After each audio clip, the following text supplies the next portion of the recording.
And now it's time for Mob Talk Radio with your host, Jeff Canarsie.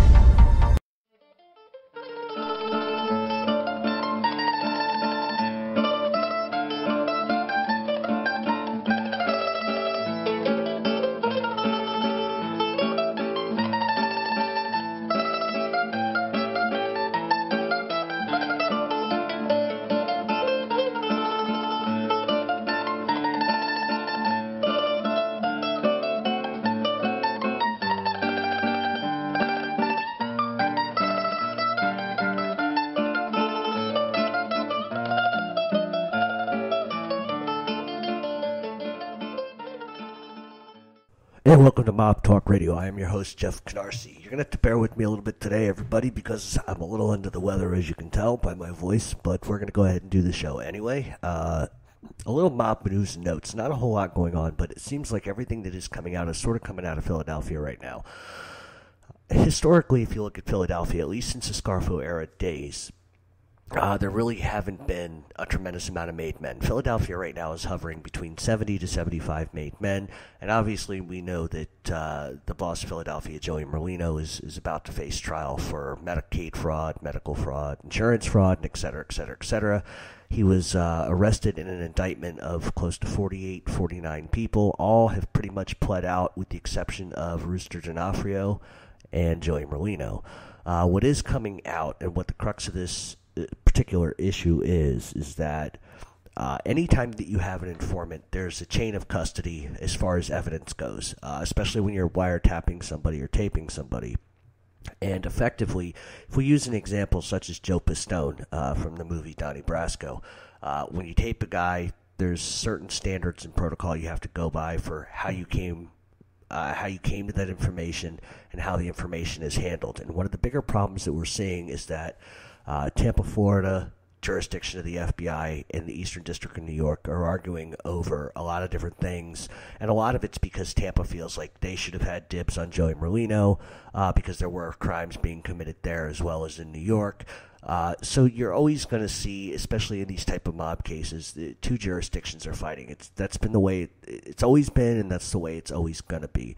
But what this really comes down to is the crux of the matter is that John Rubio, who is a mob rat, effectively tape recorded Joey Merlino, videotaped Joey Merlino. And the problem is that there are portions of these tapes and video surveillance that Rubio made that either are deleted, are missing, aren't complete, and so it really creates a problem for the federal government. And believe it or not, and this is the truth, the federal government is not exactly like your district attorney who would rather have a high conviction rate because they're running for office or whatever the case may be. The government just doesn't offer plea deals.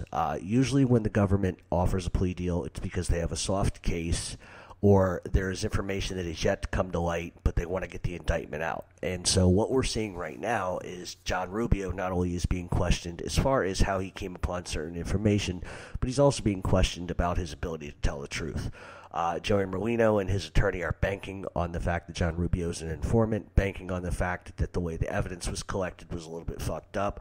So at the end of the day, that's why Joey Merlino is still fighting this case, and that's why I believe he's going to continue to fight this case. Now, if anybody was going to ask me to be like Krushkin, the great fortune teller, I think that Joey is going to continue to fight it until either two things happen. Either one, there is enough evidence where he realizes, you know what, they're going to get me, I better take a plea deal. Or he's going to just wait for a better plea deal in general, or he's just going to fight it all the way and try to get out. Now, one of the things that is interesting, and this is sort of like a spy tech sort of thing, is that the FBI is now using sunglasses that have a camera inserted in the lens so that they can actually videotape the people they're sitting next to, or they can set their glasses down on the table. So it's really some high-tech stuff that the FBI actually went out and used to try to indict Joey Merlino. And the other interesting facet to all of this is that this sort of reminds me of how the FBI treated John Gotti Sr. and John Gotti Jr., only because it's like they wouldn't rest until they got this guy, and it seems like that's the way that they're going. And one of the other questions, or one of the more interesting facets to Philadelphia at this point, is that there were other Philadelphia mobsters that were caught in these tapes and these the videotapes and the wiretaps, yet not a single one of them was indicted. And you have to wonder why Joey was the only one indicted. And I think that lends itself more to the fact that there are probably going to be sweeping indictments coming down against more people But like I said, Joey Merlino was a part of this East Coast racketeering enterprise case. And I would think, using my kind of judgment here, Joey knows what he's doing, and I think he's fighting it. And I would actually fight it myself, especially if you're going to argue the chain of command for evidence and et cetera, et cetera. But that's sort of what's going on in Philadelphia. I know that George Anastasia came out and said, well, nobody really knows who is running Philadelphia. Get the fuck out of here. The guy's an idiot. Joey is still in charge. They're split into 4 factions, which I've said before.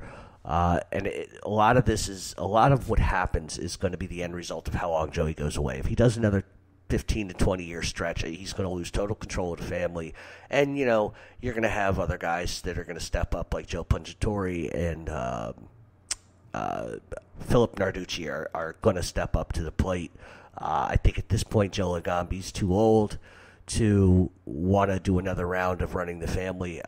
Most of these guys, once they get to be Uncle Joe's age, don't want to go to prison for the rest of their lives, and that's the way it would probably work out for him. So it's going to be interesting to see sort of the way that Philadelphia gets itself out of this mess. A lot of this, I think, the heat especially, wasn't necessarily brought on to Philadelphia by Joey Merlino's actions. It's the actions of George Borghese. It's the actions of a couple other guys. You don't open up a fucking social club in the middle of South Philadelphia, Packer Avenue, and expect the FBI not to watch. So I think a lot of this is just a matter of time, and I think if Joey were to walk from these sort of charges, the best thing he could do is just stay the fuck off the radar. But it's going to be interesting to see. There's a couple of more moving parts as far as the FBI goes with this. So, you know, there seems to be more information coming out daily, but you can keep it right here on Mob Talk Radio, and I'll keep you updated as much as I can on what's going on with that situation. Other than that, things are a little bit quiet. Obviously, the Gotti film is coming out. We talked about that. We've talked about the A&E documentary that is coming out. So that's going to be something to look forward to. December 15th, the movie comes out, and then I believe, and I could be wrong, that the A&E biography or documentary is going to come out either just after the movie comes out in theaters. I'm not really sure exact date on that one, but that's definitely going to be well worth a watch. So in terms of Philadelphia, you know, it's the same old in Philadelphia. They can't really stay off the radar whatsoever for any reasonable amount of time. I think they had a pretty good run post, 9/11. But as we see now, the technology is changing, and the way that the FBI is able to kind of capture evidence is changing. So these guys got to be even more careful at this point. But as the trial gets closer and as more information comes out, we will definitely keep letting everybody know. As far as how you can get in contact with us, Real Mob Talk 7, that's on Twitter. You can go to Facebook and type in True Crime Page. Follow Scott's page. He's a great guy. He's my partner in crime. You can type in Mob Talk Radio in the search bar on Facebook and find my page. Also on YouTube, Mob Talk Radio. That's where you can get all the radio shows. And we will eventually be moving to a different platform, but that's just the way it is for now. But other than that, we're also going to do another Q&A number 4. Probably not for the next 2 weeks or so, but once I come out with the date that we're going to do that, I'll go on Facebook or whatever, and I'll put out the Q&A and just submit your questions on the Q&A. Can ask anything you want, and I'll definitely try to get to them, as much as I can on the Q&A show. But that's what we got coming up. Other than that, everything's pretty peaceful and quiet. It's a cold, crappy day in New York. So we're going to take a break. When we come back, we're going to get into the one and only Carlo Gambino.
And welcome back to Mob Talk Radio. Today we are talking about the one and only Carlo Gambino. Now, I have to preface this before I start because I want everybody to understand one thing. If you're expecting individual little anecdotes and stories today, you're not going to get it. This is a huge topic.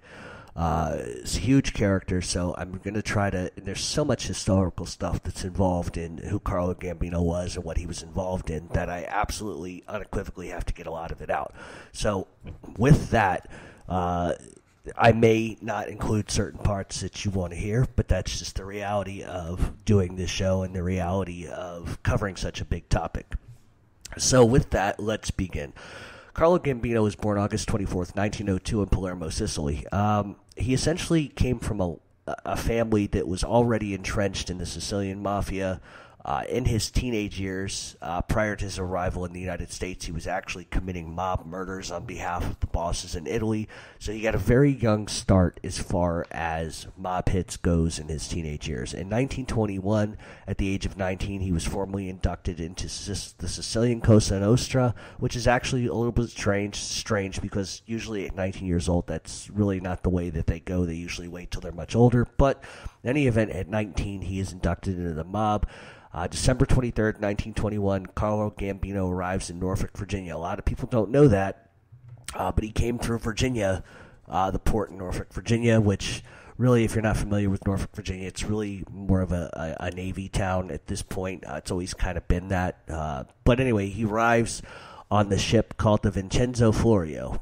He was the only passenger aboard. Obviously, his family paid a great deal of money to get him into the country, and he was smuggled aboard the ship. And he arrives. His cousins, the Castellanos, end up picking him up, and they take him to New York City, where shortly after he would join Salvatore Toto di Aquila's crime family, who at the time, in those days, was one of the larger mob families in New York. There were a lot of mob families, a lot of mob clans. It wasn't organized, but Salvatore Toto di Aquila was one of the bigger mob families, and he immediately goes to work for them.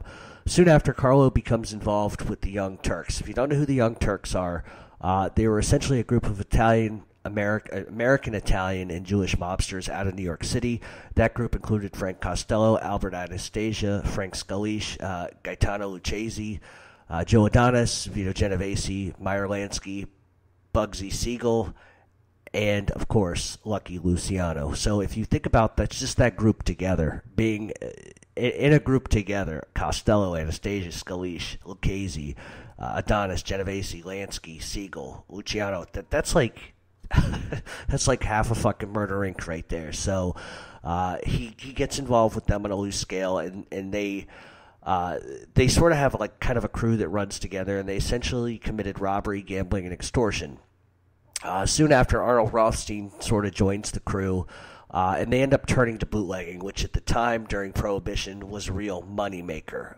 Carlo personally made a lot of money during World War II as well by bribing the Office of Price Administration, which was the OPA, which effectively dealt with food ration stamps and ration stamps in general. And Carlo had an inside way of bribing officials, getting the stamps, and he would sell them for a huge profit on the black market. And this was not fairly uncommon. A lot of people were doing this, and a lot of people got arrested for that type of thing, but Carlo was doing it on a very, very epic scale.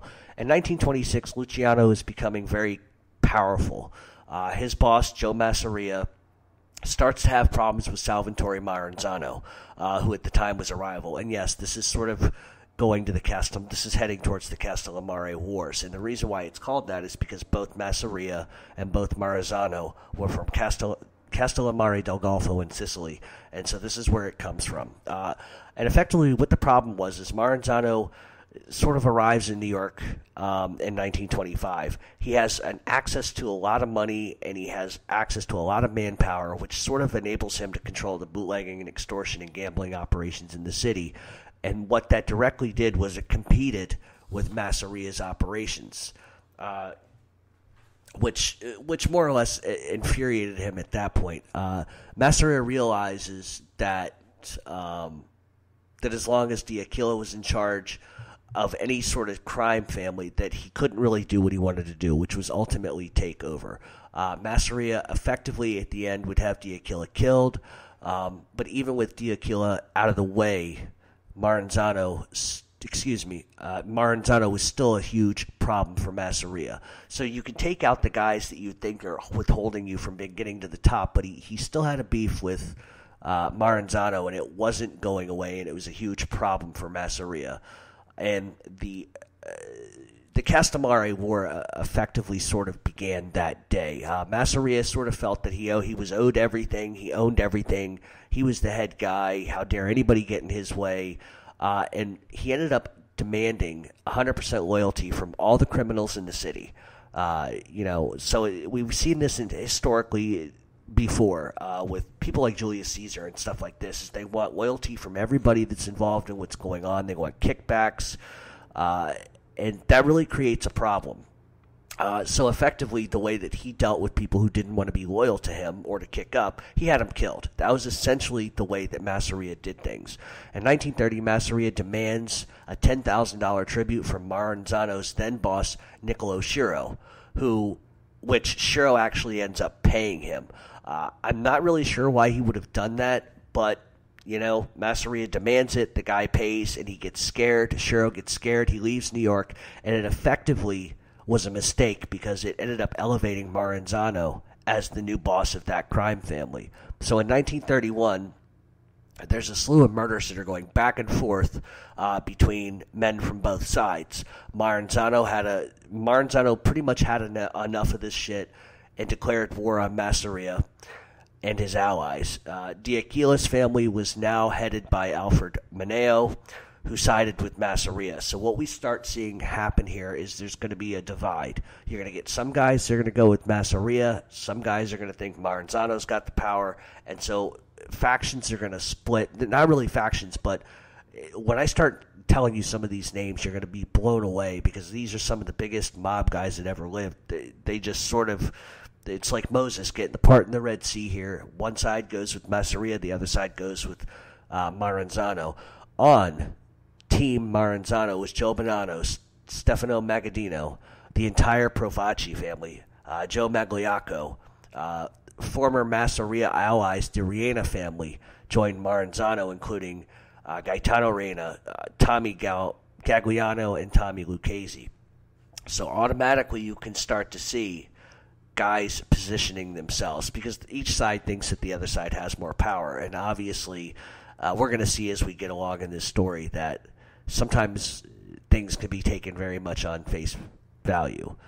The next 2 years, both sides waged war. People were killing people, which effectively destroyed prohibition operations, and it destroyed street rackets. The war, pretty much for all intents and purposes here, destroyed every single underworld racket. And those sitting on the outside watching this close, somebody like Lucky Luciano can recognize that, we're killing each other, we're losing all our rackets. It would be better if the mob were under one umbrella, so to speak, or one national syndicate. And eventually that's the way it's going to go, but we're not there yet. Several of the young Turks on both sides realized that Italian criminals specifically were being pushed out in favor of Irish gangsters and Jewish gangsters. Something sort of had to give. And they realized that Maranzano and Masseria were way too greedy for their own good. They were too busy fighting each other and didn't see the common bottom line here. And the common bottom line was money. When you're warring each other over a territory rather than splitting it and your men are killing each other, it's destroying the business. So essentially, this is kind of what happens. Carlo Gambino goes to his men and to his rivals and formulates a plan. He knew it needed to stop. Now, I know historically Lucky Luciano is the one that gets credit for this, and he does. But it was Gambino who decided that there needed to be some sort of change and an immediate change. Carlo Gambino didn't have that sort of power in those days, but he had an opinion, and he was smart enough to recognize what needed to be done. So it was decided that once Masseria and Maranzano were killed, that it would be better for everyone involved without them around, because then they could somewhat come together as one. April 15th, 1931, Masseria gets whacked at Nuovo Villa Tomaro, in Coney Island by Albert Anastasia. So effectively, Carlo Gambino got with Lucky Luciano and said, listen, we've got to change something here. Something's got to stop. And the best way to do that, as we see, is for Carlo to go to enemies and other people and sort of bring them together and make a change. It needed to happen, and he enlists Albert Anastasia to do it, who was helped by Joe Adonis, Vito Genovese, and Bugsy Siegel. Shortly after, Maranzano elevates himself to boss of all bosses. Now, the one thing you need to understand is that Carlo Gambino was underneath Masseria, and he knew that as long as Masseria was the boss, that they were not going to get anywhere. So there needed to be a plan, and I hope that I'm kind of explaining this the right way, but it'll clear itself up. So, like I said, on April 15, 1931, Masseria gets whacked in Coney Island by Albert Anastasia, Joe Adonis, Vito Genovese, and Bugsy Siegel. Shortly after, Maranzano names himself boss. So we understand from that perspective what has just happened.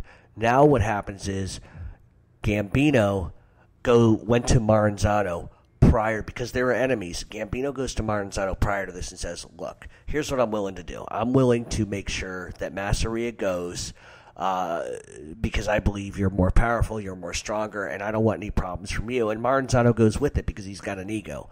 But what he should have done, looking back, not that he can look back, but what he should have done is realized he had a snake in the grass right in front of him. So Maranzano, as boss, pretty much names himself boss of bosses. He ends up handing over the Mangano family to Vincent Mangano with Anastasia as his underboss and Carlo as a capo. So Carlo's smart enough to realize, okay, I'm going to take out Masseria, totally wipe him out.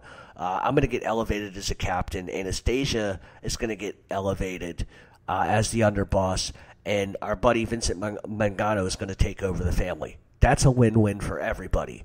Then on September 10th, 1930, I want to say 1931, Maranzano had an accident and fell on a knife 16 times. Now, that's very tongue-in-cheek. He really didn't have an accident. Obviously, he was murdered and stabbed.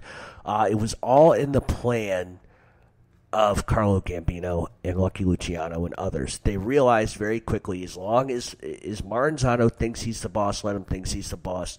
And then at some point, we'll kill him, and then we'll completely take over. And that was the plan from day one by Carlo Gambino. That was the plan from day one with Lucky Luciano. But I had to preface that, and the reason, and I may not have explained it correctly, but I preface this because the idea that you cannot take out a mob boss is bullshit. Carlo Gambino has done it twice at this point, and we're only a handful of lines into this show. So as you will see, this is something that is going to present itself again and again when it comes to Carlo Gambino. Late in 1931, Lucky Luciano creates the commission. His feeling was that all criminals should prosper and avoid conflicts. By its design, it was just meant to bring everybody together under one umbrella, cut up territory, cut up brackets. This way, there was no more infighting. This way, they could all make money. There was enough to go around.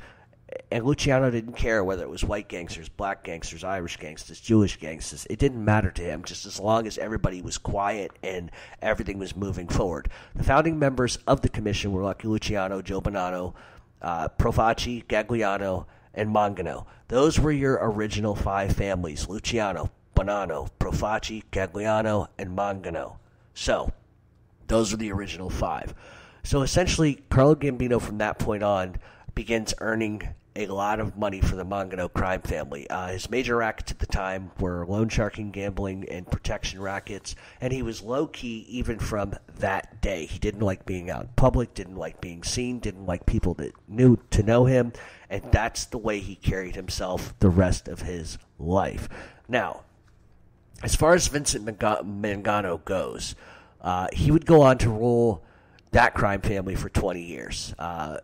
The problem that he had, though, was that him and Albert Anastasia did not like each other at all. He thought Albert Anastasia did what he wanted, thought he was nuts. And Vincent Mangano also had insecurity issues as far as Anastasia being really close and loyal to Lucky Luciano and Frank Costello. He didn't like it. There's probably a good reason for that. And as we're going to see here by the end, there was a good reason why he should have been suspicious to begin with. But he just didn't kind of like it. And the other issue for Mangano was that Luciano and Costello would consistently use Anastasia's company, Murder Inc., to do things without asking Mangano's permission. Mangano thought that considering that these guys were on the outside of that family, they should have asked him permission, and they didn't, and they went right to Anastasia, and he let them do what they want effectively. But Anastasia at the time, since the early 30s, Anastasia was the boss of Murder Incorporated, which was responsible for 1,000 or more murders, included Bugsy Siegel, Louis Buckhalter, just a lot of different Jewish gangsters and everybody. And they essentially murder for hire is what it was. So anyhow, Vincent and his brother Philip sort of confront Anastasia several times in front of Carlo Gambino about this issue of loaning out Murder Inc. just to anybody who asked. It was a problem, and eventually Anastasia gets fed up and just sort of says, fuck you, I'm going to do what I want, which ends up further ruining and putting friction on the relationship between Anastasia and Mangano. Usually an underboss just doesn't do what he wants, but in this case, Anastasia essentially did whatever the fuck he wanted. So eventually, Anastasia ends up going to Carlo Gambino about a change in leadership. Anastasia's had it. He realizes very quickly that this guy's been at the head, Mangano's been at the head for 20 years. If he ever wants to take a shot, there's only one way to do it, and that's absolutely murdering him. That is the idea.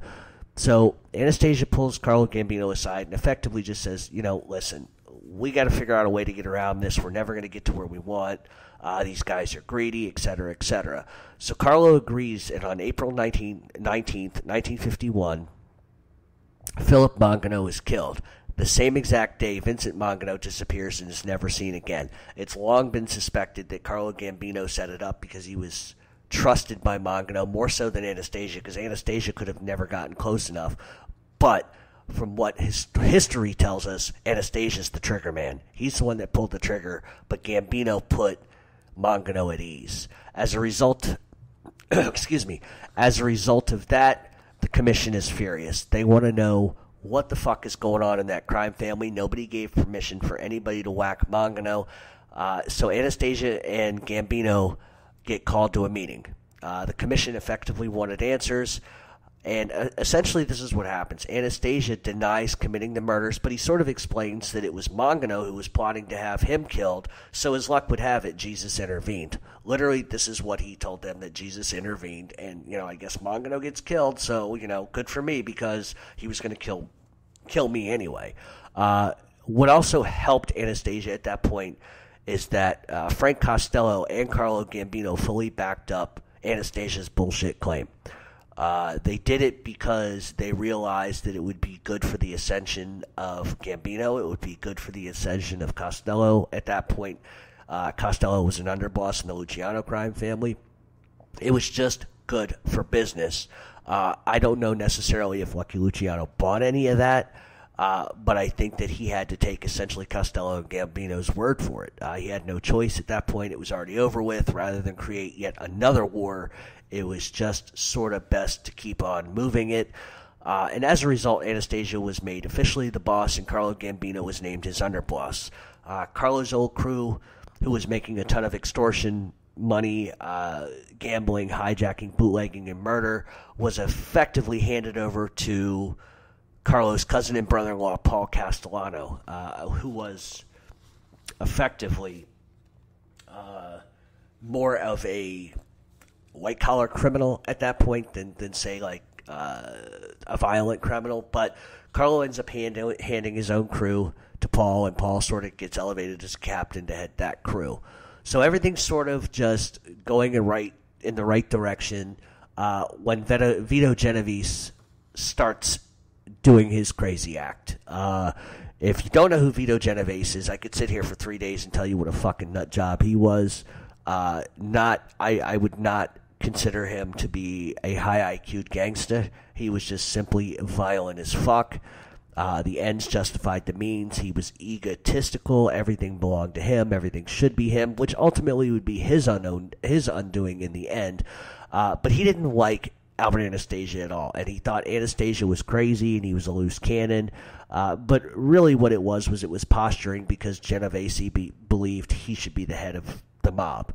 So in 1952, there was an incident that happened. There was a man by the name of Arnold Schuster who was effectively a nobody. He was a tailor's assistant in Brooklyn. And what the issue was that Anastasia had him killed. And the mob had a beef with it because you just don't kill a civilian. However, Anastasia saw this completely different. Schuster was on, and this is pretty famous, a pretty famous story. You can look this up, but there was a bank robber named Willie Sutton, and apparently who was robbing banks everywhere, sort of like a Robin Hood type of character. And Schuster actually saw him on a train and basically ratted him out. Anastasia had saw this in the paper and just said, you know what, absolutely not. This guy's a rat. He's got to go. So he kills him.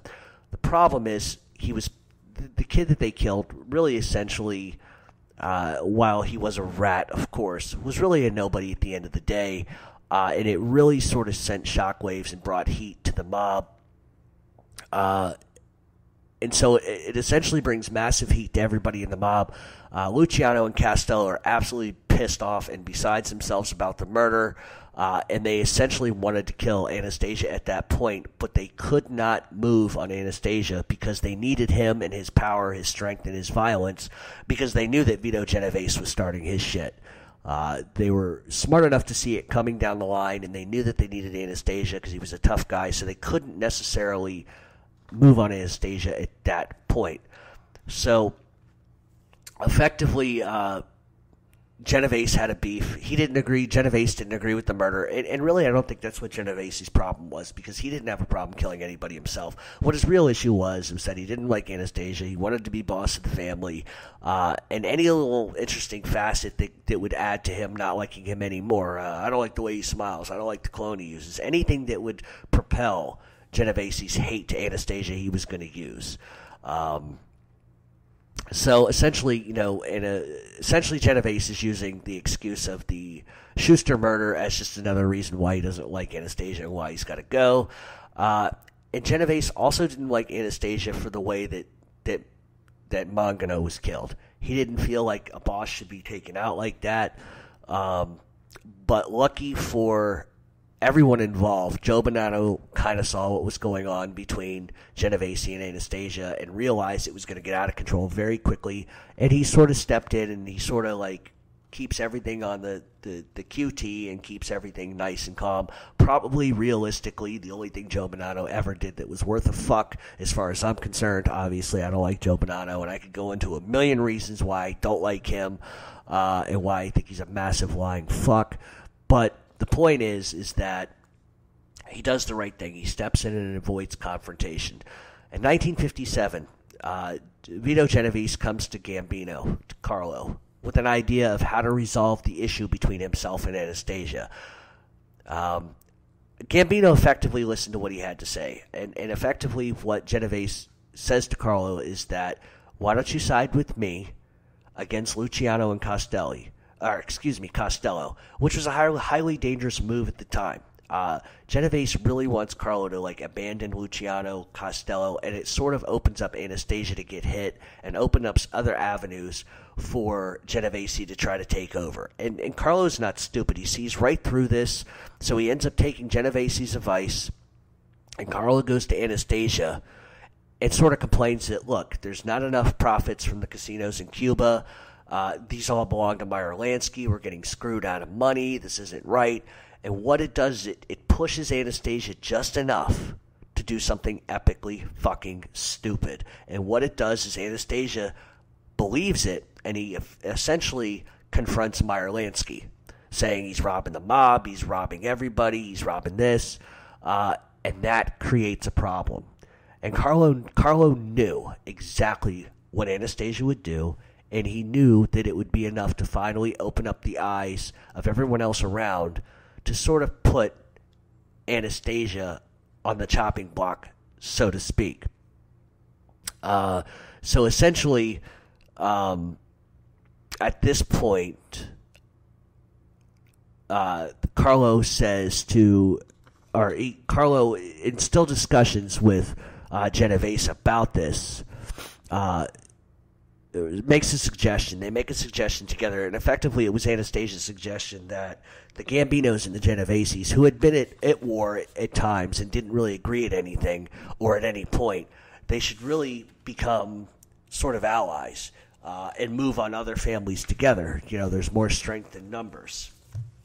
And so essentially what ends up happening is once that there's sort of like a truce between Genovese and Gambino, Genovese decides he's going to move on Luciano, Costello, and everybody else. And he does so by hiring Vincent Gigante to kill Frank Costello. Now, obviously, we know historically that did not exactly work out the way it should have, because Vincent's chin goes, hey, Frank. Frank turns. Vincent fires. Bullet grazes the side of his head. Costello is still alive, but Costello takes that as a sign that he needs to retire. And effectively, at that point, Genovese takes over as the boss and renames the Luciano crime family the Genovese crime family. It took a lot of balls to do what he did. Why he wasn't killed as a result of that, because at that point the commission was in charge. Genovese was just an absolutely crazy loose cannon. And everything was by design. Genovese's trying to manipulate Gambino. Gambino's smarter than Genovese. He knows what's going on. He's not stupid. So he allows Genovese to play his cards, show his hand, and Carlo just kind of adjusts a little bit here and there and says, you know what, this is going to this justification for me works out fine. Let this nincompoop do something stupid like that. He's going to bring heat and attention onto him. Let Anastasia go out and insult Meyer Lansky and Lucky Luciano and everyone else. I'm just going to stand by like I've done fucking nothing wrong. And that's exactly essentially what he ends up doing. Soon after, Genovese and Gambino enacted part 2 of their plan. There were 2 parts. The first one was to take out Frank Costello. The second one was to kill Albert Anastasia. There was no way that they were going to do this without having some backing. And here is exactly how this goes down. Carlo Gambino gives the order for Albert Anastasia to be killed. He enlists Joe Profaci, which, if you remember from the Maranzano and Masseria War, they were on totally different sides of this. But now you're starting to see that there's a common bond. He goes to Joe Profaci and says, look, I'm going to give you this job. Albert Anastasia needs to fucking die. That's the end of it. However, Joe Profaci doesn't want to get involved and ends up handing it to Joey Gallo, Crazy Joe Gallo. So on October 25th, 1952, Anastasia's sitting in a barber chair getting a shave at the Park Sheraton Hotel in Lower Manhattan. Joey Gallo enters with his crew. Pop, pop, pop. Anastasia's dead. Then Carlo succeeds to boss. Now, I'm going to step back for 1 second, and there's a reason why I want to step back. Genovese, ultimately, because maybe I didn't make this clear enough, Genovese wanted to be boss of all bosses. He wanted to be the controller of the entire mob. That was what he wanted. He also wanted to be a mob boss. He went to Carlo only because Carlo had power. Carlo was rising. He was an underboss underneath Anastasia, and effectively, Lucky Luciano at that point was sort of null and void, more of a figurehead. And Genovese wanted Costello out. He didn't like him, didn't like any of the way he did anything, and the only way for Genovese to ever get the elevation he wanted was for Costello to get killed. So, like I said, Chin Gigante shoots him, doesn't work out, Costello retires, and immediately Genovese steps in to take over. Immediately. And that's the way it went. So, he uses Gambino... Excuse me. He uses Gambino to help get himself sort of elected as boss, right? So in turn, Genovese kind of helps Gambino out to an extent by helping him enlist the Profacis, who end up getting Joe Gallo, and Albert Anastasia is killed, and then Carlo Gambino gets elevated to boss. And as doing that, Gambino renames the family to the Gambino crime family. So as you see, Genovese and Gambino sort of did the same thing. The difference is that outwardly, Genovese, everybody knew what he was doing.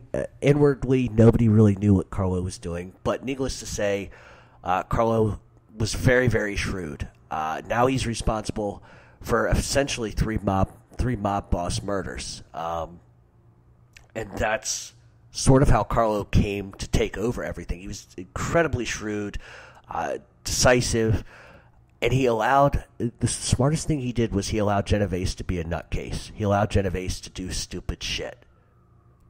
So we're going to take a break, and when we come back, we're going to cover more on Carlo Gambino.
And welcome back to Mob Talk Radio. We are talking about the one and the only Carlo Gambino. So last we left off, we know that Genovese whacked somebody, becomes boss. Carlo Gambino has Albert Anastasia killed. But here's the problem. And obviously elevates himself as boss and renames the family the Gambino crime family. But there's a problem. And the problem is that Genovese believes, because this was essentially his wonderful idea, that somehow Carlo Gambino owed him. And that with Luciano, Costello, and Anastasia effectively out of the way, that Genovese should be the boss of all bosses. He should be the head fucker. It was his idea. He gave Carlo all the information on how to do it, helped pull some strings a little bit. And so he should be the man. Carlo owes him.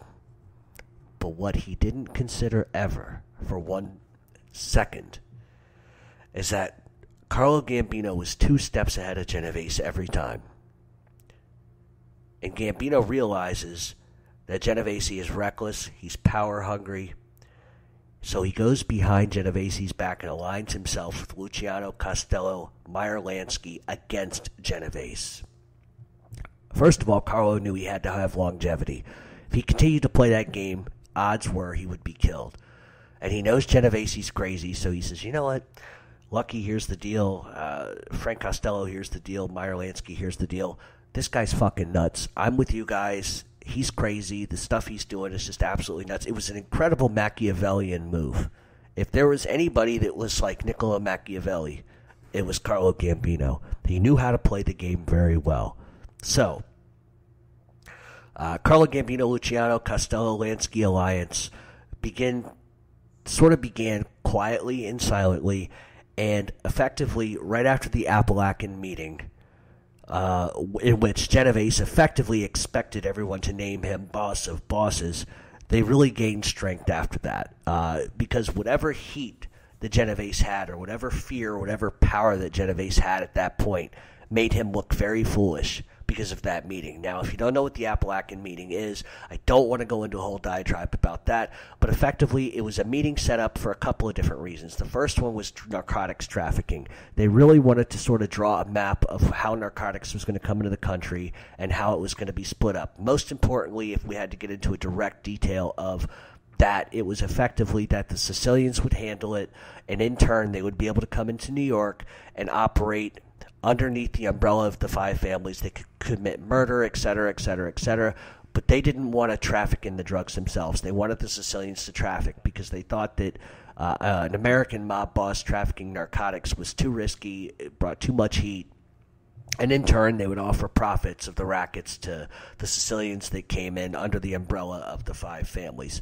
That was one of the major things. The second major meeting was that effectively Vito Genovese wanted to be named boss of boss. I think he was looking for an attaboy, pat on the back and strong handshakes and everyone to be unified and telling him that he was the man. And that was a huge mistake because at the end of the day, everybody's arrested, and we know how that history goes, and I don't want to go into it. But effectively, Genovese was sort of blamed for the whole entire fiasco. Had he not been egocentric, had he not been power-hungry, money-hungry, and wanted it all about himself, this might not have ever happened.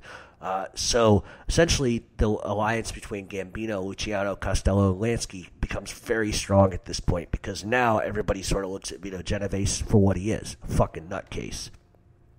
Not long after Apalachen, Lansky, Luciano, Costello sort of kind of meet in Italy to discuss things that are going on, discuss the fact that Genovese could be a problem sometime down the line. In 1959, Genovese was on his way to Atlanta. And he was essentially importing massive amounts of heroin, cocaine, and etc. So Genovese drives to Atlanta to sort of like pick up his package, his huge shipment. But when he arrives, the ATF, the FBI, local police were there to meet him. He ends up getting arrested and convicted and sentenced to 15 years in Atlanta Federal Penitentiary. He would end up dying in prison in 1969, and it's widely assumed that Carlo Gambino, Meyer Lansky, Frank Costello, and Lucky Luciano fed that information to the police in an effort to get rid of Genovese. Now, we can argue this point all day long about whether we believe that that's the reality or not. I sort of what lends itself to that being true is that they knew they had a problem with Genovese. They knew that he was going to consistently be a mouthpiece, consistently going to be a problem, was willing to murder anybody and at any time to take what he thought was his, and it was a problem for the mob. But after Apalachen, it was either kill him or get rid of him to the point where we don't have to deal with him anymore because this is just getting out of hand. So the way that I sort of kind of heard this from multiple sources was that they effectively dropped a dime, told the FBI, used their power, used Frank Costello's political power, used his political allies to effectively let the FBI and ATF know that, hey, by the way, Vito Genovese is bringing in a ton of drugs into the country, and he's picking up a huge shipment. It would really suck if somebody fucking showed up and arrested him. And effectively it worked. He gets arrested and he dies in prison. And that just taking that story on its merit, I'm not saying you have to believe it or not, but you have to admit that it is a little kind of circumspect when you look at it. It's highly suspicious, but the ends justified the means. And once again, Carlo Gambino walks away from something smelling like a rose. So in the early 60s, Carlo Gambino realized that he sort of needed to stifle any idea of anybody that was left that sort of was a loyalist to Albert Anastasia. He sort of had to get rid of him. So essentially, Della Croce, Paul Castellano, Carmine Fatico, Carmine Lombardozzi, Joey Armone, and all of those guys at that point were captains underneath Carlo Gambino, and that's a scary group. Della Croce, Castellano, well, not Castellano so much, but Fatico, Lombardozzi, Armone, Piney. So effectively, with these guys in control and all captains, not a single person was going to try to come after Gambino. Having those men in charge as captains effectively rendered anybody who had any idea from the Anastasia days that they might come after Carlo Gambino sort of put that to rest. Carlo then goes on to expand his rackets all over the country. He created new rackets in New York, Chicago, Los Angeles, Miami, Boston, San Francisco, Las Vegas, and even in Virginia Beach, Virginia. A lot of people don't know that. I may be the first person that's going to tell you that. I happen to know for a fact, unequivocally, that there is a Gambino crew that is in Virginia Beach. I'm not going to go into details about that, but I can tell you that the waterfront, especially in Norfolk, Virginia, was owned by Carlo Gambino. I know that for a fact, but I'm not going to go into that either. He definitely gains a big stranglehold on Manhattan, and he ends up taking over the New York Longshoremen's Union. He also takes over the Longshoremen's Union in Norfolk, Virginia, which really controlled 99% of everything that came into New York City through the docks. As a result, the Gambinos would become the most powerful mob family. Also in the 1960s, the Gambino family had 800 soldiers within 30 crews, and they were making over $500 million a year. That is a fucking nasty, incredible number. You go to 1960, I don't even know what the inflation rate would be. You mathematicians could probably figure that out better than me. But under the Gambino family, is making $500 million a year in 1960. That is absolutely fucking ridiculous amount of money. But also having 800 soldiers within 30 crews is massive. It just tells you the amount, just the sheer size of the family. In 1962, Carlos' son Thomas married the daughter of Tommy Lucchese, obviously the boss and the founder of the Lucchese crime family. Gambino ends up handing Lucchese $30,000 as a gift at the wedding. In turn, Lucchese give Gambino a cut of the airport rackets at JFK, which is how the Gambinos got their hands, because we talked last week about Jimmy Burke and how John Gotti oversaw the JFK rackets, and that's how the Gambinos got into the JFK rackets. It was a gift from Tommy Lucchese. So, after Joe Bonanno was forced to retire, Tommy Lucchese died of a brain tumor, and Genovese obviously died in prison. Gambino's power in the commission sort of really becomes absolute. There was nobody really to fight him on anything, and he effectively becomes the head of the commission. In 1962, there was an issue. The Gallo crew, Crazy Joe Gallo and his boys, kidnapped a number of the Profacis, including underboss Joe Magliacco and capo Joe Colombo. In return for their release, the Gallos demanded changes in the way that profits were dispersed. Joey Gallo was pissed. He didn't like the way that profits were being dispersed to the guys on the streets. He thought it should be done differently, and his way of doing that was by kidnapping Joe Colombo and Joe Magliacco, and also other members of the Profaci family. And effectively, a war would begin when Joe Goelli, who was a Gallo crew member, was killed. Shortly after that, Larry Gallo, and if you go back to The Godfather, there's a scene where Frank Pantangeli is strangled in a Brooklyn bar. This is essentially reality, and this is where it comes from. Larry Gallo was called to a Brooklyn bar to discuss a matter, and he was about almost strangled to death. He wasn't, only because a police officer walked in. At that point, Joey Gallo goes fucking crazy, and they just begin killing as many of the Profacis as they can. However, during the war, Gambino and Lucchese were really trying to talk Profaci into stepping down. You know, this is a war. This is going to create problems. It just really would be better if you just retire, keep your monies, go about your life, do what you just got to do. Stop fighting Joey Gallo and them. They wanted it to end. But ultimately, Profaci would refuse, and they would continue to shoot back and forth at each other, but eventually cancer would take Profaci in 1962. As a result, Joe Magliacco would replace him. Gambino and Lucchese, however, weren't really happy with this, and what they ended up doing was supporting the Gallo crew. Now, once again, we see Carlo Gambino's calling it right. He knew that the Gallos were violent, but he also didn't believe that Joe Magliacco was the right kind of guy. He was too much like Profaci. Gambino felt like the Profaci family really needed somebody different than Profaci, and Magliacco was just too much of a carbon copy. So Carlo Gambino says, you know what we're going to do, Tommy? Fuck this shit. We're going to end up supporting Joey Gallo, which would create an even bigger problem in the end. And the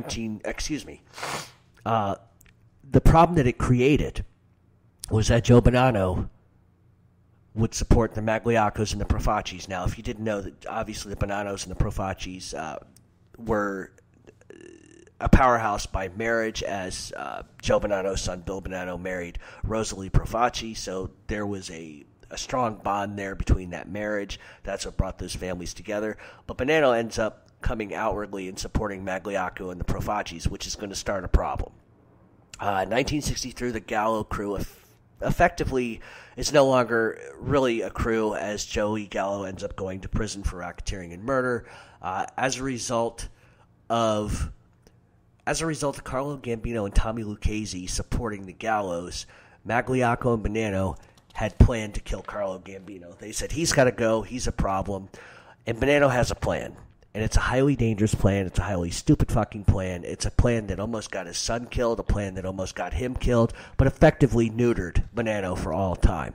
Bonanno's plan with Magliocco was to murder the rest of the heads of the other three families, which Magliocco agreed with. Joe Colombo was sort of handed the job, but Joe Colombo realized that killing three other heads of the mob families just wasn't going to be good for business, wasn't good for his personal safety, and he decided that if he ever wanted to run any kind of crime family, that perhaps he should do what his predecessors did and effectively let people know what's going on. And that's what he does. He goes to Carlo Gambino and he says, listen, you're not going to believe this, but Bonanno and Magliocco have a plan to murder the other three heads of the crime families. Something has to be done. And effectively, Carlo Gambino does the right thing. He's absolutely infuriated, but he does the right thing. He calls a commission meeting, and Magliocco shows up and effectively is asked a lot of questions about what's going on. And he says, yeah, Joe Bonanno brought this to me. I agreed to do it, but that's just the end of it. Nothing happened. So they fined him $50,000. Joe Bonanno didn't even have the courage to show up. Instead, he ran and went into hiding. He ran like a bitch. And I'm just going to be honest and say it. And a lot of people tell me, Joe Bonanno, oh, what a great guy. The guy was a bitch. He didn't want to stand there like a man and answer for the things that he was going to try and do. And he just always kind of felt that he was above it all, which is absolutely ridiculous. But because Joe Bonanno does not show up and Magliocco is effectively thrown out of the mob, guess who becomes boss? Joe Colombo. So, as Bonanno goes into hiding, he didn't really have many allies left. A lot of people didn't like him. His own men began to see him as greedy, power-hungry. They weren't making money, and yet Bonanno's in Canada, Europe, but he's never in New York. So who's in control of this family? So Bonanno is effectively losing his own family. The commission at this point continued to give him chance after chance to show up, and he wouldn't. So they felt that he was unfit, and they ended up replacing Bonanno with Gaspar de Gregorio. Excuse me, that's a fucking nasty name. Gaspar de Gregorio. Wow, listen to this. Gaspar de Gregorio. Bonanno essentially refuses to accept the commission's ruling, which effectively splintered the Bonanno crime family into two groups, one led by De Gregorio and one led by Joe's son, Bill Bonanno, who was a nincompoop and an idiot himself. So now what you see is Bonanno is absolutely refusing to accept that there's leadership change, so his son takes one half of the family and De Gregorio takes the other half of the family.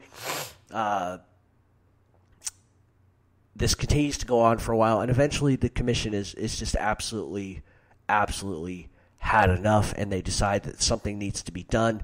The call was really up to Carlo Gambino. Gambino could have easily had him killed, but he took sort of pity on Joe Bonanno and effectively just threw him out of the mob. And we can argue about that all day. On June 21st, 1971, Joe Colombo is shot. Okay, I kind of got to get into this because this is another Carlo Gambino job.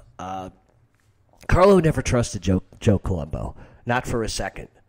Even when Joe Colombo respected him enough to let him know essentially what was going on as far as Bonanno trying to move on him with Magliocco, he just never trusted him. And then you have to add the CHOW, the Congress of Italian American Organizations, which was effectively, if you go back, you can go on YouTube and check this out for yourself, but Joe Colombo wouldn't shut the fuck up about this Italian American League. Not every Italian is a mobster. Well, motherfucker, you're a mob boss, and you're like fucking running an Italian defamation league, really calling attention to yourself. And it started to sort of, I think at first, Gambino and others thought, this is a good idea. We can funnel money this way. It's a good way to just hide money. But then Colombo just wouldn't stop. And the press came in, and he kept screaming and kept saying this, and he was having these huge parades and these huge conventions. And Carlo Gambino's problem with this was, you're a fucking mob boss. You shouldn't be on TV. Let somebody else stand in front and do what they want, or just get the fuck out of the mob effectively and do this. And he wouldn't do it.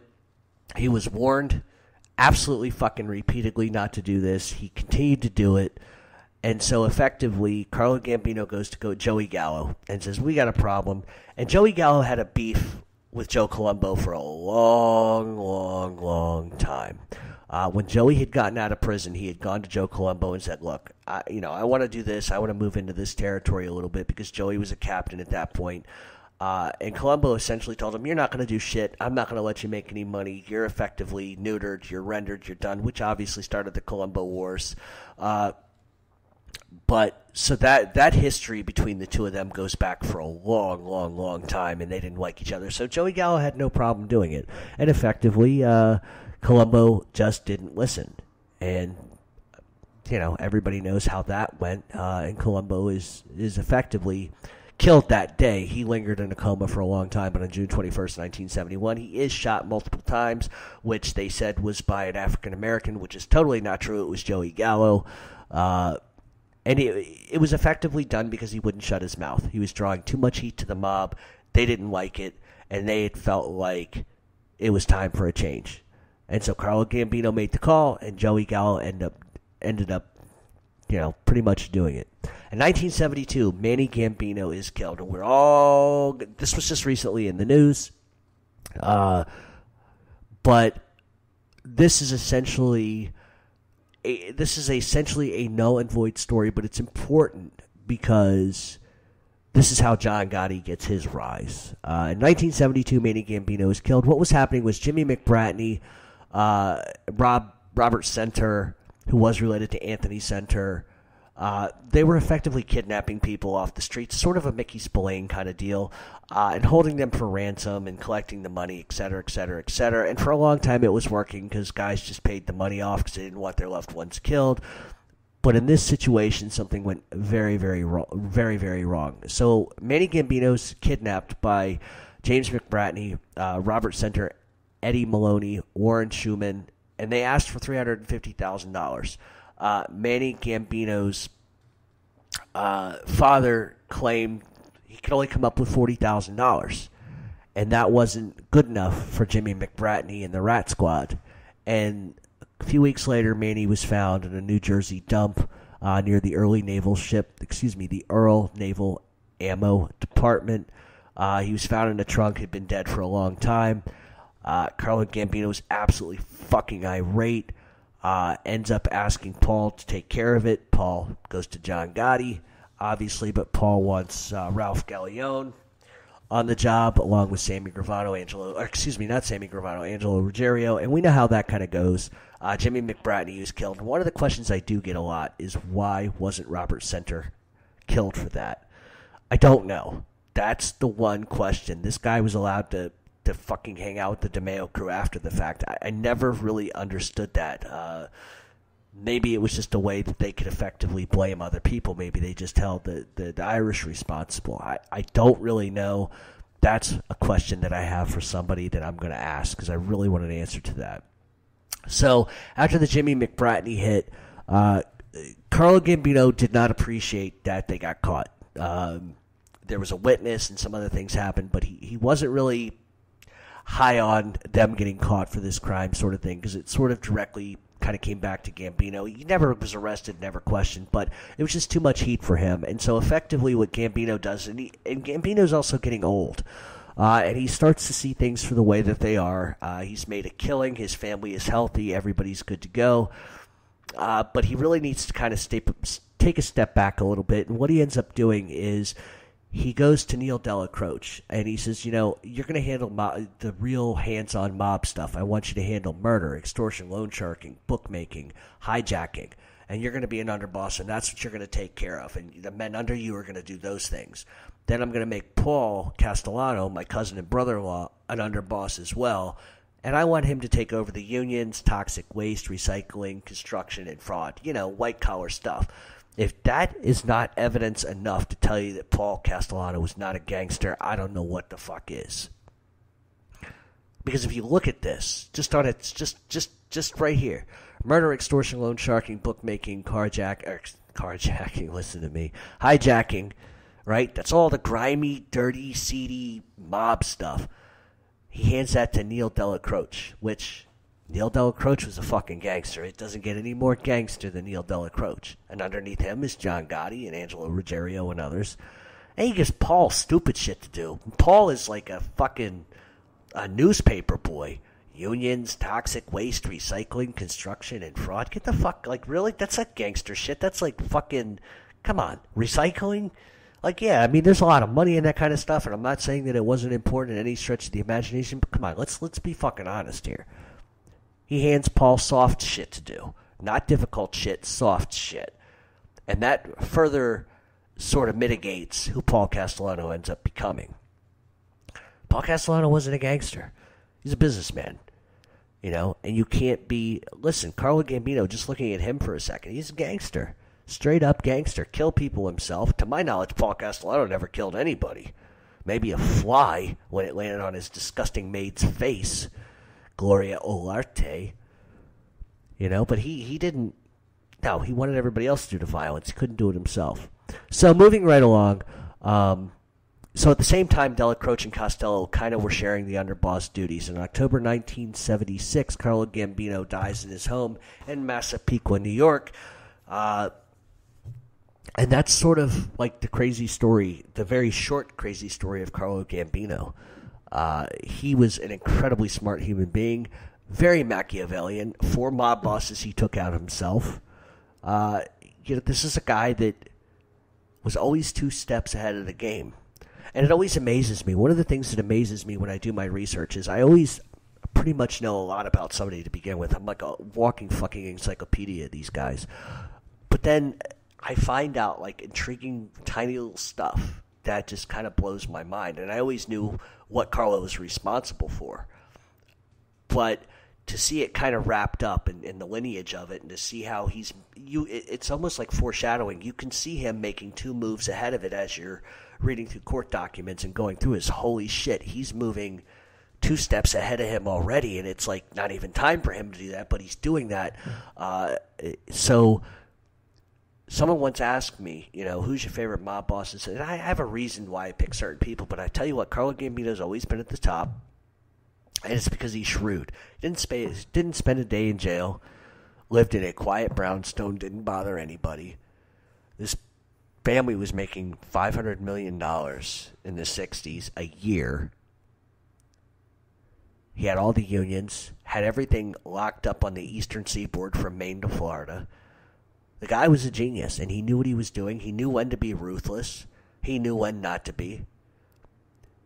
There's only one instance that I can tell you, and it's kind of an interesting story, but I'm not going to get into all the details of it. But Carlo Gambino at some point was at a restaurant or a diner, and there was a mob-affiliated guy who, for some reason, had a problem with Carlo. Maybe didn't realize Carlo was who he was, mouthed off to him, called him an old fart, just all kinds of stuff, just ran his fucking mouth. And 3 weeks later, this prick was found encased in a cement trench coat in the water. So apparently you did not mouth off at Carlo Gambino. I always loved and laughed hysterically. I didn't love it, but I always laughed at the story about Paul Castellano of a bunch of people calling him an old fart, and he had them rounded up and driven to his house on Todd Hill and looked at them and says, "Now do you know who I am?" Fuck you, Paul Castellano. I will never understand why anybody respected that guy. Sometimes you gain positions because you earn them. Sometimes you gain positions because you're powerful. And Paul was only powerful because of the people that were around Paul. You take away John Gotti, you take away Neil Delacroce, take away even Roy DeMeo. Who the fuck, Tommy Bellotti? Get the fuck out of here. Paul Castellano was only strong because what was handed to him. That family would have been better served with Neil Delacroce's boss. I personally believe that. I don't think Paul was a gangster. Paul was a business guy. He's hanging out with fucking Frank Perdue, the Purdue chicken guy. You know, not even, like, this is not what you show the people that work underneath of you. If you're going to be, like, a boss, you got to be a boss, not somebody banging the fucking Guatemalan maid. You know, it just, so, it's not that I don't like Paul Castellano because I support John Gotti or I support Neil Delacroce. It's because I just think that when you compare him to his cousin and brother-in-law, Carlo, he couldn't come close in a million years, Carlo. Carlo Gambino was shrewd, incredibly Machiavellian, rich, intelligent, smart, and cutthroat when he needed to be, whereas guys like Genovese were absolutely fucking nuts, would kill anybody for any reason. Carlo had to have a reason. But historically, look at what Carlo was involved in, everything. Look at all the famous moments, not famous, but historical moments that happened. He shelved fucking Joe Bonanno, who people have been asking me about to cover him, and I won't. And the reason why I won't is because I don't like the guy. I don't like his book. I don't like his fairy tales. I don't like the fact that he thinks he's above shit. Can't tell the truth about anything. He's the first mob boss to write a fucking book, which was awful. Then they had the made-for-TV movie, which I thought was disgusting. But that's just the reality of it. He tried to make the mob into more of a fairy tale, you know. So listen, that's the story of Carlo Gambino, and I wanted to thank everybody for listening in. And I'm sure that I definitely missed probably some portions of his story that you really wanted to hear. But when you have to cover so much historical references, yeah, you got to do what you got to do. So I hope everybody enjoyed the show, and next week we're going to have a good one. I haven't figured out who we're going to do yet. A lot of people keep submitting ideas. But we'll probably do a Q&A, I'd imagine, because I enjoy doing those. But have a great weekend, everybody. Thanks for listening in. Any further questions, threats, hates, concern, you know where to send them. Have a great day.